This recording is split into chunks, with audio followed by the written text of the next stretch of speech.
Hey, good morning, everybody. It's good to be here this morning. It is time for Trader Talks in today's market. I am Brent Moores, sitting in for Kevin Horner today, and I am joined by Rachel Deschelle, and we're glad to be with you. Rachel, how are you this morning?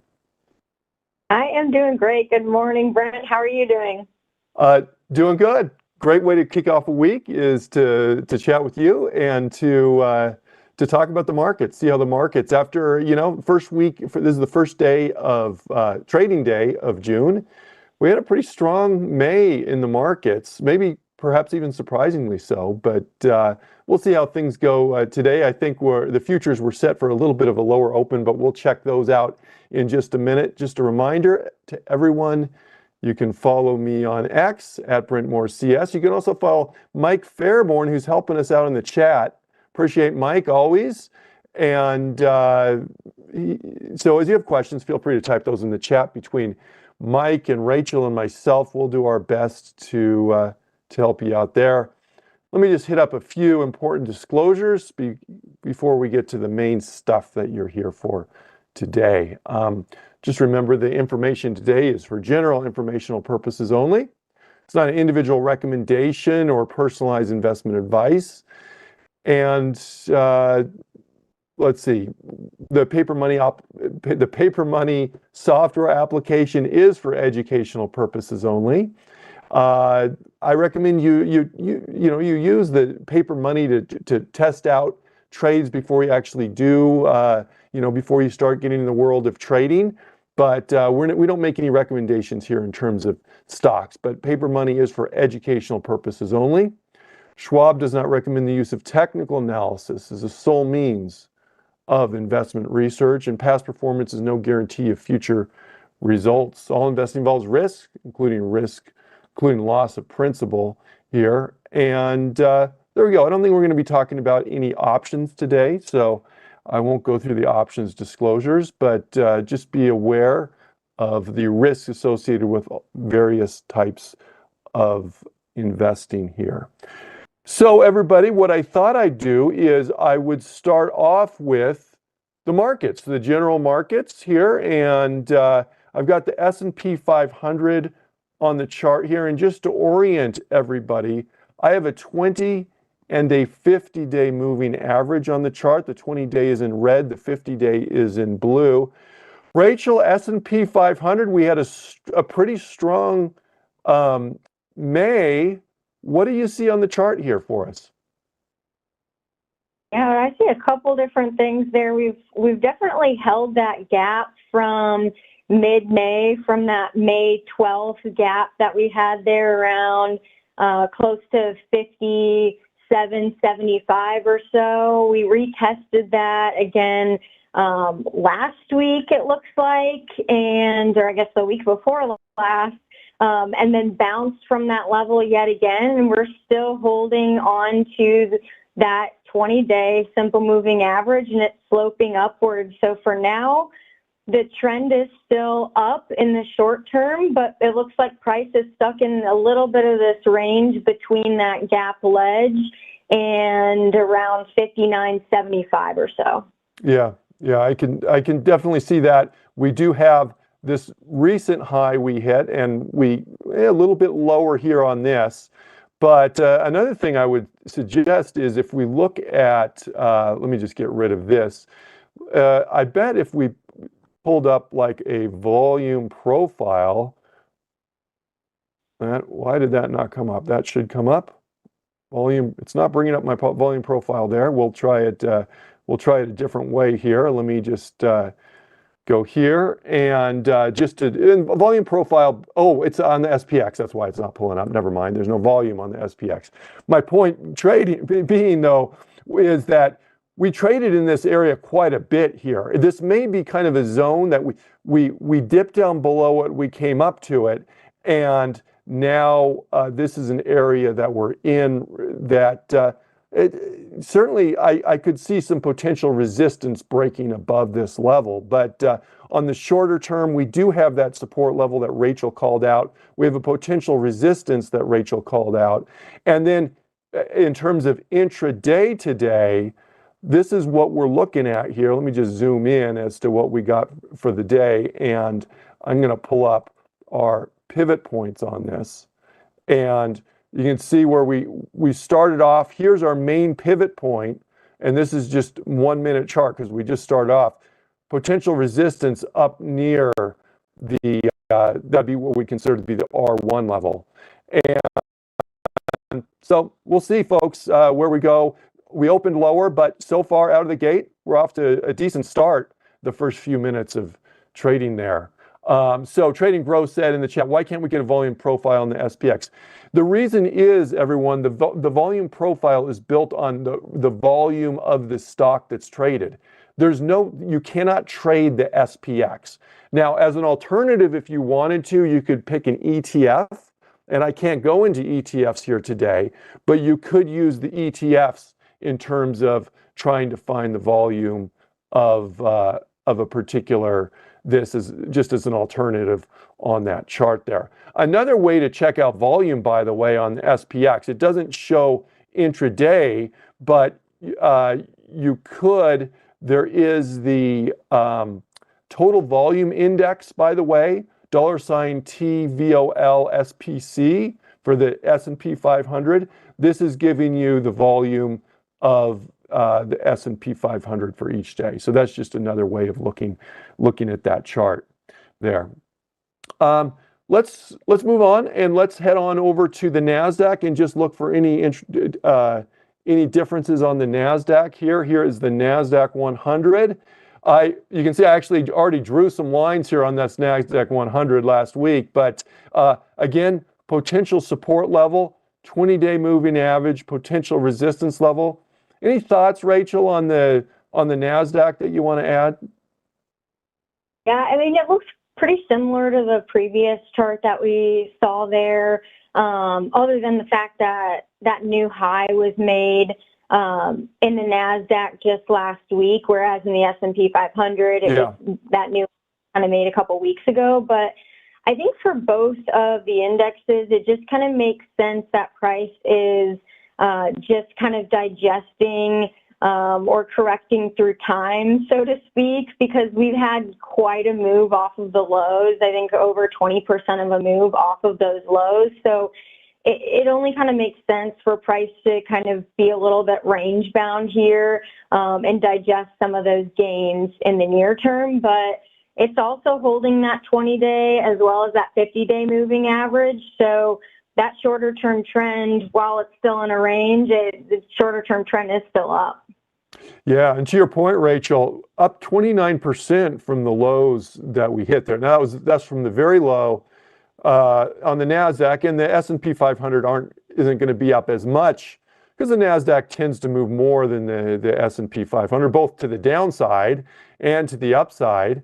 But yeah, probably a little breather in the market. You know, back when we were looking, when the indexes were down here, a lot of the commentary was, ooh, at least we're not quite as frothy as we were in terms of market valuations back there. Well, right now we're starting to get the conversation again as the market seems, but from some investors, their concern is the market may be overvalued a little bit here on that. So that's the NASDAQ. Let's move on to the Russell 2000. Small caps look a little different character on this chart here. In fact, if we go from the low on the NASDAQ to, we're off the high, let me go to that high there on the night, about 21, 22%, and to right now, it's about 19%. So definitely we haven't climbed back up quite as much on that Russell 2000 as we had the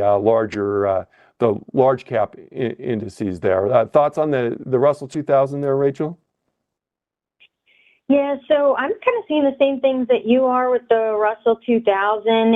It's looking like it's lagging the NASDAQ and the S&P, but at the same time, I'm so glad that you drew that line there, because that line at 2110 around or so kind of almost serves as a neckline, so to speak, because I could see this possibly being a head and, or like an inverse head and shoulders, where we saw that left shoulder being crafted out middle of March, the head really being crafted out with those April lows, and then the right shoulder really taking place here over the last couple weeks or so. And obviously, we always talk about how patterns aren't guarantees. We don't know if it's a pattern until it's complete. But just using my eyes that kind of searches for patterns like that, I'm definitely seeing that clear-cut neckline forming with those lows in price possibly forming that pattern. Yep, yep. So shoulder, head, shoulder. Here's your neckline, and if we do break above that, then that would generally be deemed to be a fairly bullish pattern there if we were to break above. This is a reversal pattern, these head and shoulders. This is an inverted head and shoulders. If these occur on the top of a pattern, I don't have one right here, but at the top of a pattern, it looks kind of like this. Then if it occurs after it's been going up, it can be considered a bearish reversal pattern. In this case, this would be considered a little bit more of a bullish reversal pattern on that index. And I see in the chat, someone said, someone commented on metals, wishing they were going down here a little bit. We'll take a look at those in just a little bit. But let me just point out a couple more things in terms of, say, market breadth. Here's the percentage of companies that are above. This is companies in the S&P 500 that are above their 50-day moving average. And right now it's about 63%. It's a little bit off from where we were, but this is showing, pretty wide participation in the market rally that we've had off those lows there. If you go to the 200-day, the percent above their 200-day, it's not as much. Well, because we had that big dip, so it's just harder to get back above that 200-day moving average than it is to get above that 50-day moving average there. So that's just giving you a little bit more of a picture on the market breadth. And in terms of another thing I think may be of interest is the VIX. So this is the volatility index. Right now it's settling right about 19. Rachel, any thoughts on the VIX? A titch below the 20 level, but not, I don't think many people would call it low at 19, would you? Not typically. So the longer term average of the VIX, is typically like that 20 level. So anytime it's above it, it typically signals more of fear in the market or that elevated volatility that we see, which really equates to more than a point and a quarter of a move in the S&P 500 throughout the day. And right now we're seeing that the VIX has really dropped below 20, which is signaling definitely that change of sentiment, which we've seen that's been driven by price. So sentiment's kind of cooled a little bit. There's less fear in the market, and it sits below that 20 level. But it looks like the VIX is it could be finding a little bit of support here, finding a little bit of a bottom as it's approaching that 20-day simple moving average as well. Yeah, so we're just below 20, and compared to where we were, obviously it spiked up to 60. The market certainly feels a lot, maybe a little bit less dangerous than it was just a month ago. Or a couple months ago, there was a lot of fear in the market. And what we can do is we can also zoom out a little bit and you get a little more perspective on that as well. And so if I go to, say, a 3-year chart on that VIX, you can see, well, here was the spike. For quite a bit of time, we were in the mid-teens, I guess. That's kind of a pretty common level but then lately, this is kind of the new norm, or we're a little bit, this level feels a lot better than it was, even though by historical measures, at least going back to early 2024, it is a little bit elevated from there. So here's what I want to do. I want to go through some different asset classes in the market, and then what we can do is we can talk about some individual companies. Some have had upgrades, downgrades, price target changes, and look at some sectors as well. So that's where kind of where I want to go with this here in just a minute. But let's look at gold. Someone mentioned metals there. Rachel, what are you seeing on the gold chart? Well, I've seen a few different things on the gold chart. So obviously gold has been one of those asset classes that really led in this upward move that we've seen. It made all-time highs in last April, and then it consolidated a little bit. It had almost like a failed double top breakdown in a sense, where it failed below that 3,200 level of support and then quickly moved up in the other direction. And I feel like that's typically something that we see with failed breakdowns. They turn into those fast moves in that opposite direction, and we're seeing quite a bit of a move today. So I would say traders will probably look for resistance right around that 3420 level or so, where we saw those prior highs taking place before, because it looks like it's back in the box that it's forming. Yep.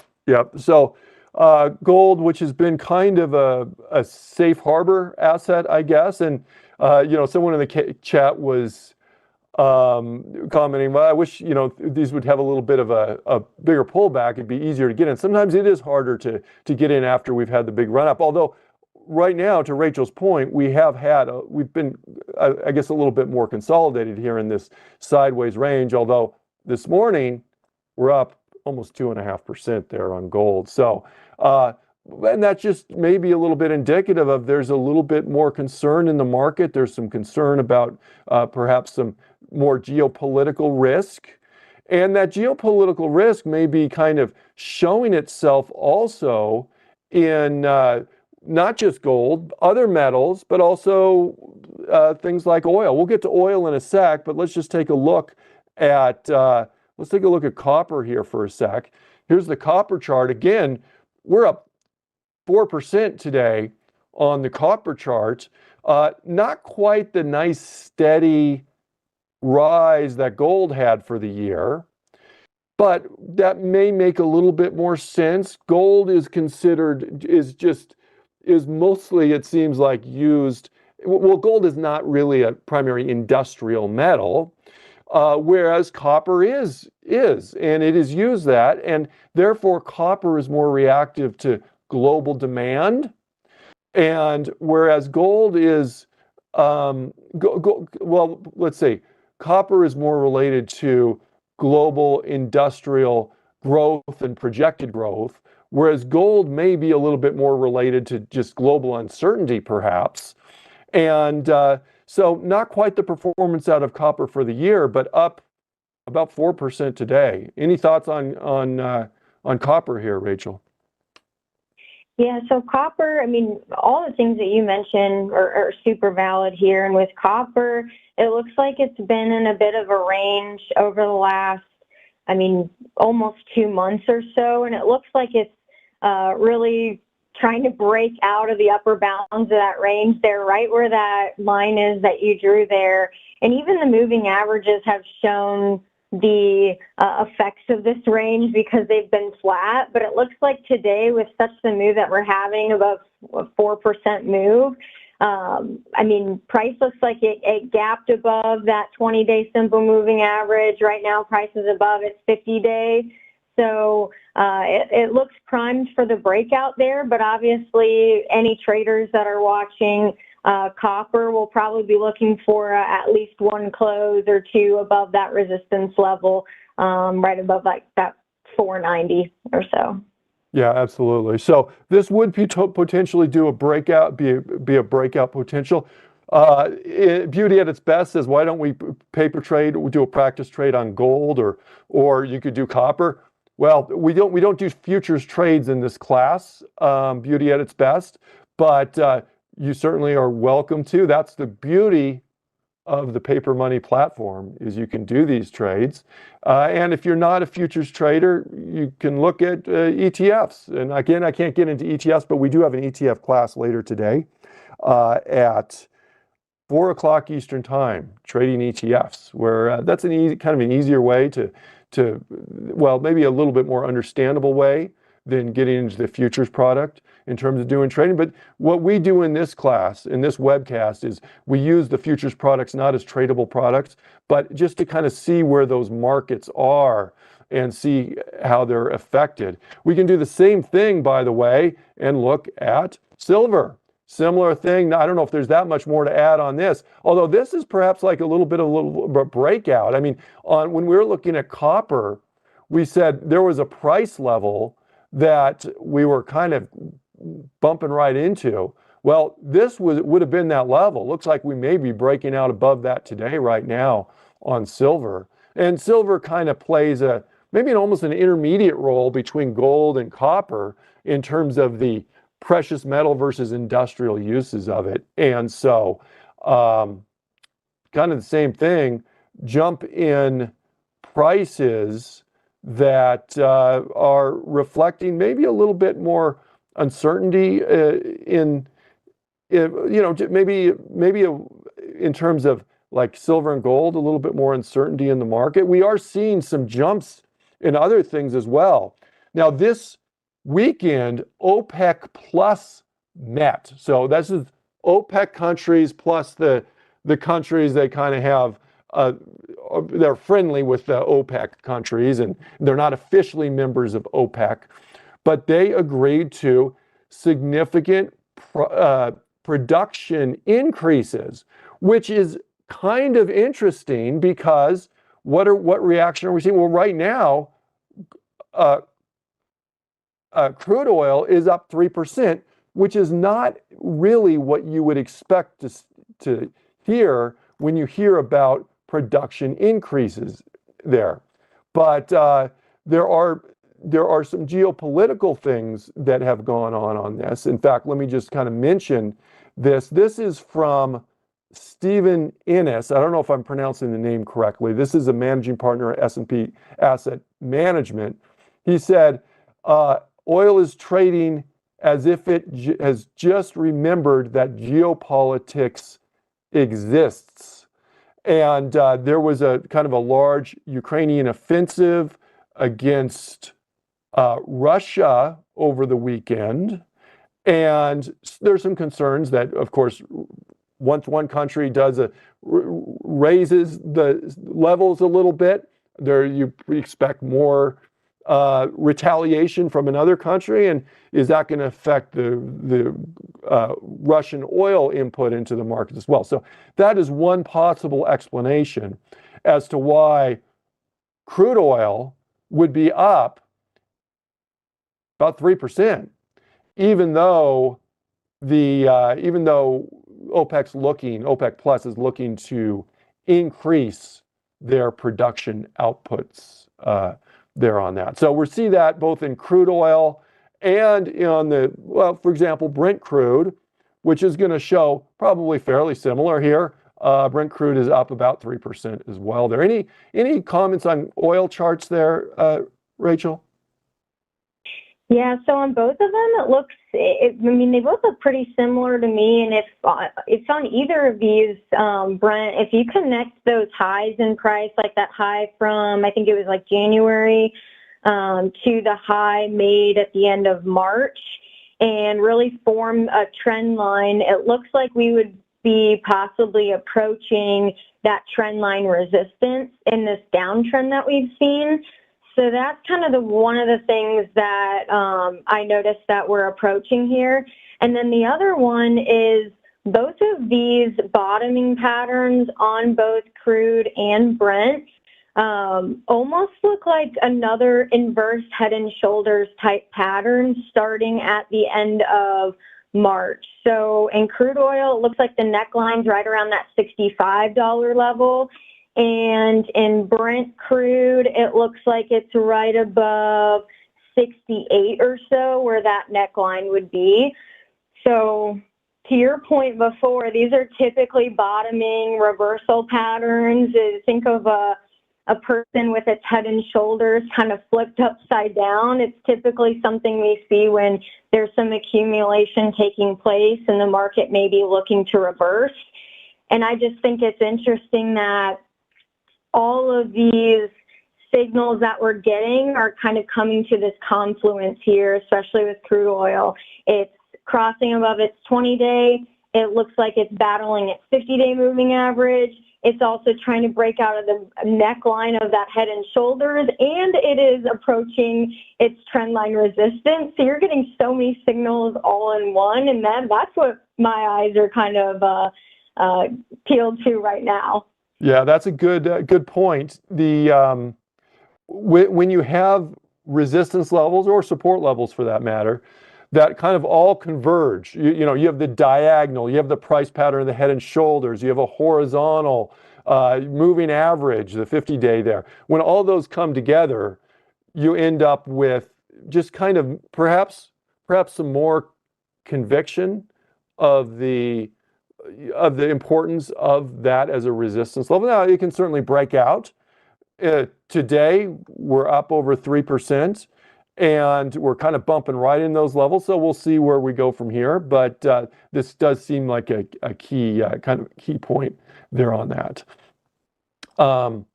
So that's crude oil. We saw Brent crude. You can also go and let's see. Let's go natural gas here. Natural gas, kind of the same thing, except more. Up 7.5% today. This does tend to be a little bit more volatile in general, but big move up in natural gas on this, and above our 50 and or 20-day moving average. Potential resistance, perhaps, kind of in this level, right about there. And so we'll see on that if we can break above that level. Now, I wanted to switch and talk about some individual companies, individual stocks that may be relevant here coming up over the next few days. One is in terms of the earnings calendar. Now, when we go to the earnings calendar right now, so here's I just have earnings. This is S&P 500 stocks. And you can see for the week, let's see, June, this would be the week through Lululemon. Some of the companies that are coming out include Dollar General. CrowdStrike is kind of a big one in the cybersecurity field, and Hewlett Packard Enterprises, Dollar Tree, all these have earnings coming up. I thought maybe we'd just take a look at some of these charts coming into earnings here. Dollar General was one of those, and I see kind of a trend up that looked like maybe it was breaking here, bounced off the 50-day moving average. We got earnings, I think it's tomorrow. Let's see, the 3rd is tomorrow. We've got earnings on this. Any thoughts from a technical standpoint here on Dollar General, Rachel? Yeah, so Dollar General looks like it's going for that textbook kind of retest of support from that range breakout that we saw, that range that kind of took place over the last couple months. So I would say that support right around where your cursor is right now is around that $96 level or so, right about 96. So it looks like price has had some smaller candlesticks in the last couple of trading days, which kind of signal more of some indecision, maybe a little bit of a volatility pause here. And today it's looking like it's forming the start of like a doji candle, which again is more of that like pause, indecision, maybe even possible a reversal type candlestick with the bulls and the bears kind of really trying to battle it out at this level. So we'll have to see if it holds this retest of support, but that's what probably traders will be watching. And some traders who traded that initial breakout may have their stops right below that level too to manage any risk. Yeah, and we got our 20-day right below there as well. And for some of you may be interested also in like looking at things like a RSI or some other indicator on there, and you can see, it's kind of flattened right now. The momentum of this trade has just been gone. Well, it's just kind of, it's not up, it's not down. It's just kind of waiting almost in a sense for earnings to come out. Probably you would expect some more volatility come earnings on there. Another company that has earnings coming out this week is CrowdStrike, which is kind of a big company now. You know, CrowdStrike, for those of you who remember last year, I don't remember exactly when it was, they had the problem with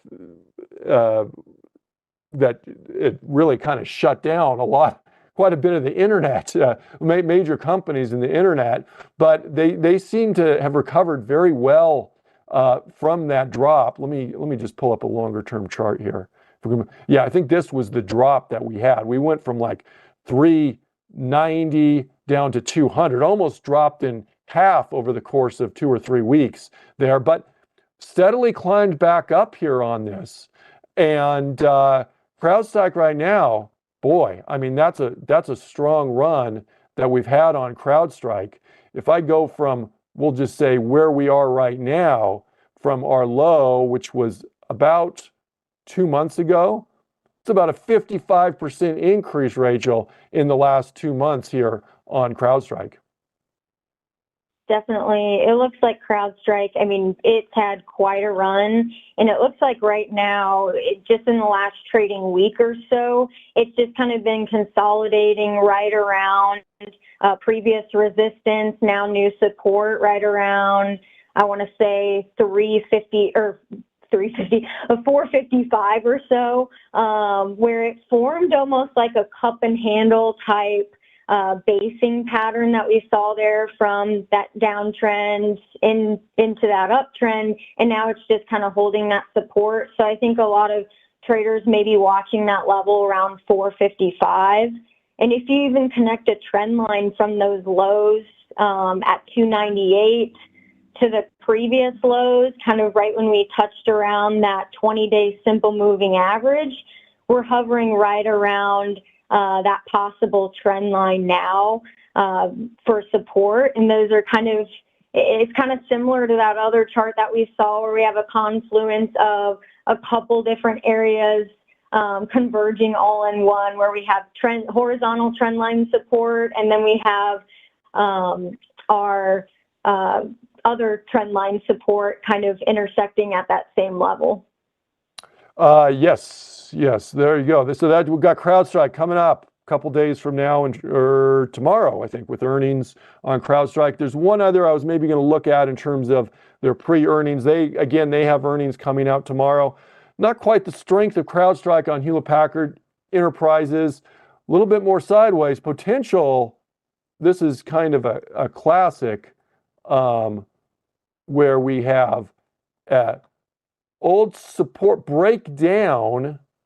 The gap areas can act as support or resistance. In this case, it seems like it's acted as resistance, but for as strong as you think a resistance is, sometimes the time when they break out through a resistance, their opportunity, so to speak, to break out a resistance is when earnings come. So we'll see if that happens. I don't know. It can go up, it can go down. Any other thoughts here on the HPE chart there, Rachel? Yeah, so this one, I mean, I looked at the same levels that you did, right around that $18 level for resistance, and then support in the short term. It looks like it's consolidating around this really tight range the last couple of weeks, right around where that gap occurred on May 10th or so. And it looks like for the moment, at least, price is holding that previous gap that occurred close to a month ago. So we'll have to kind of see if it holds that level as well as its 20-day SMA.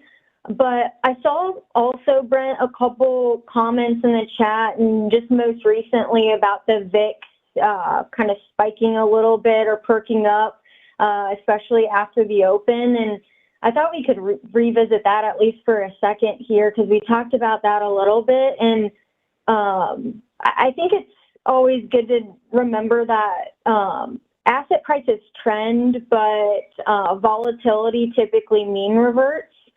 So those periods of low volatility that we see kind of start to switch into higher periods of volatility as far as looking for those changes in the market. So especially with like earnings coming up in some individual names, we obviously have those geopolitical tensions that Brent mentioned quite a few times. we may see volatility starting to mean revert here as it kind of perks its way up towards that resistance that you're showing around 20.4. Yeah, so here's the intraday chart. This is just a minute chart. So this is the VIX kind of spiking up intraday. We'll see where that goes. Getting a little bit of broader perspective, a little bit harder to see, but yeah, the VIX is kind of mean reverting. So we'll see. This is certainly a range that the VIX can change quickly, and it can be kind of an indicator of what's what market sentiment is there. Let's take a look here at a few companies in the news as well, with some upgrades and some downgrades.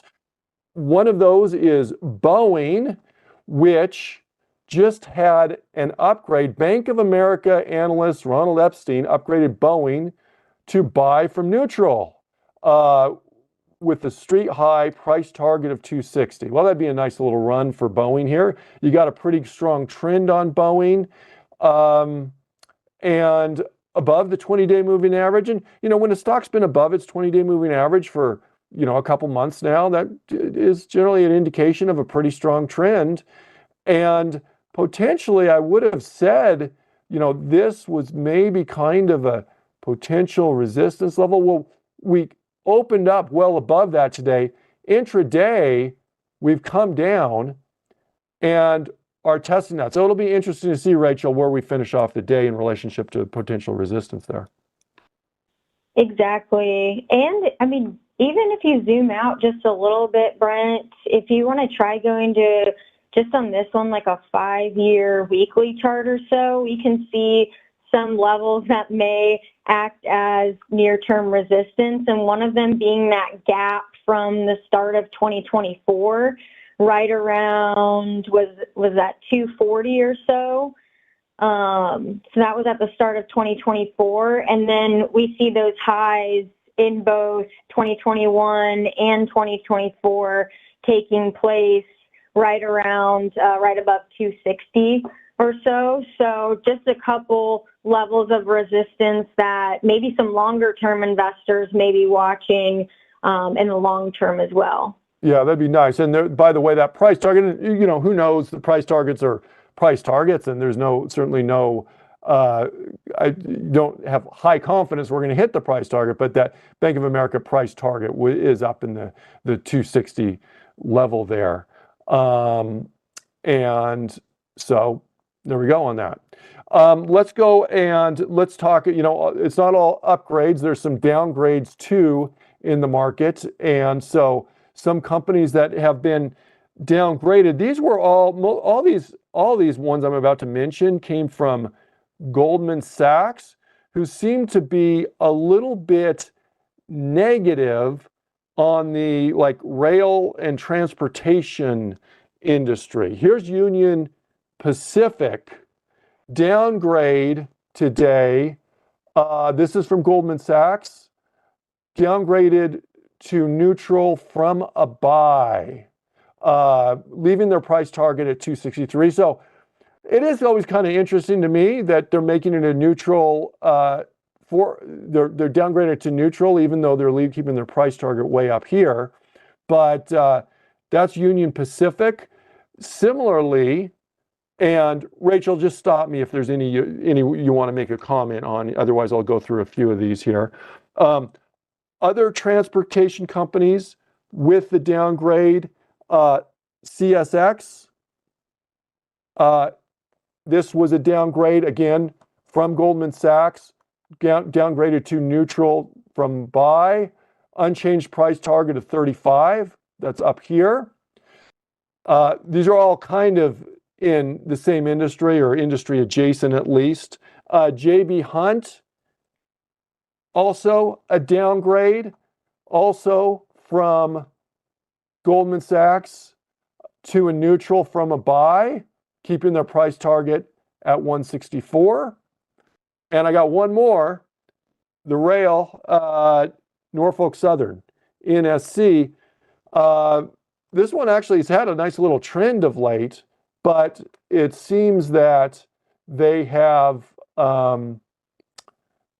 they have just are being affected by the whole industry downgrade here from Bank of America there. This is downgraded from neutral to buy. Now, there's one other I actually want to mention here to you and get your comment on it, Rachel, is Shake Shack was actually downgraded today. And I know you've been looking at Shake Shack a little bit there. Any comments on Shake Shack?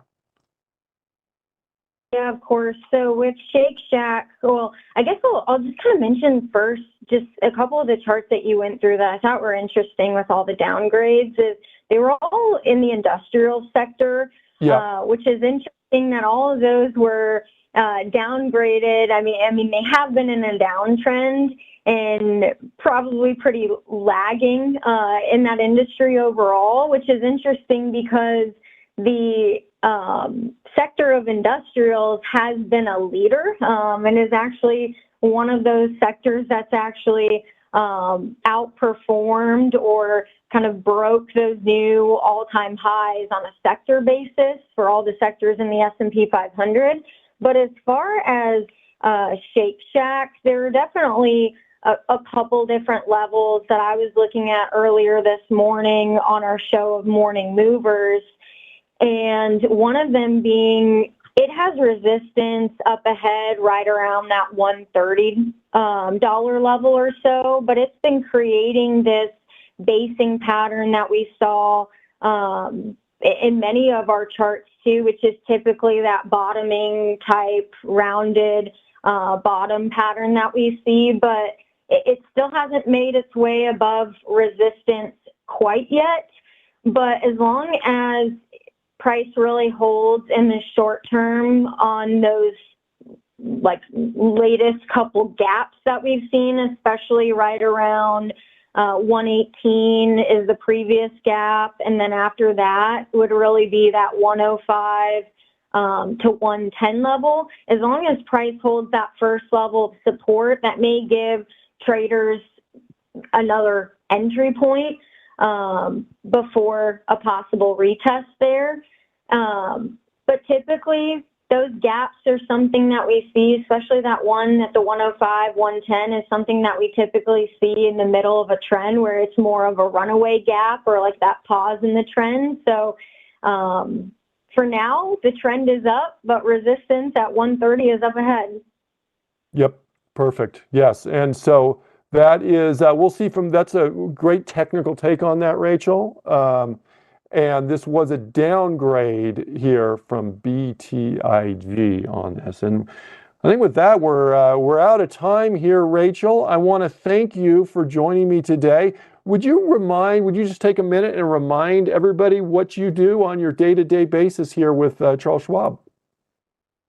Of course. Well, it's always a pleasure getting to join you as well and run through some charts and talk about markets. But in my regular day-to-day role as a regional investment strategist, I work with self-directed clients and traders who like to manage their own strategies on their own. So I may help them with their overall research process, overall investing and trading strategy, and make sure they're familiar with all the different tools and resources that they have here at their disposal here at Schwab to be successful.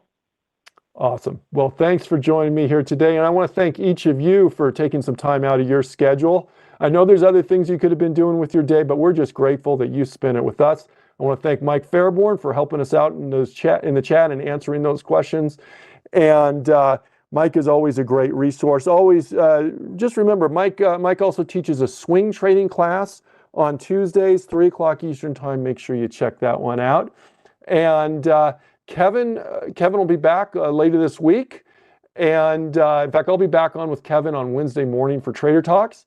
And everybody, have a wonderful rest of your day. Bye-bye.